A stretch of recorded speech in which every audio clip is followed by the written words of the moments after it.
ఊరిలో భారతి అనే మహిళ రైతు ఉండేవి. ఆమె వద్ద 2 ఎద్దులు ఉండేవి. అవి చీటికి మాటికి ఎప్పుడు గొడవ పడుతూ ఉండేవి. ఒకరోజు భారతి పొలం దగ్గర విచారంగా కూర్చొని ఉండడం ఉంది. అక్కడ చెట్టుపై ఒక తొండ ఉంది.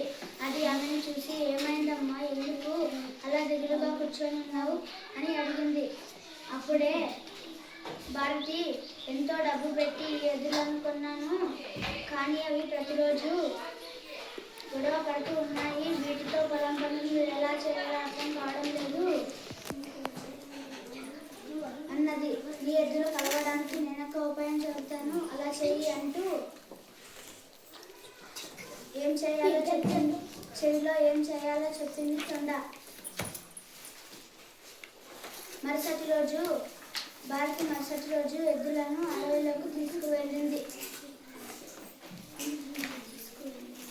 అక్కడ ఒక చిన్న చెట్టుకు కట్టేసి బయటకు వెళ్ళింది. చాలాసేపు వరకు రాలేదు. అక్కడ ఒక చిన్న అరుపు వినబడింది. అవి 2 అదిరిపడి పైకి లేచి నిలబడ్డాయి.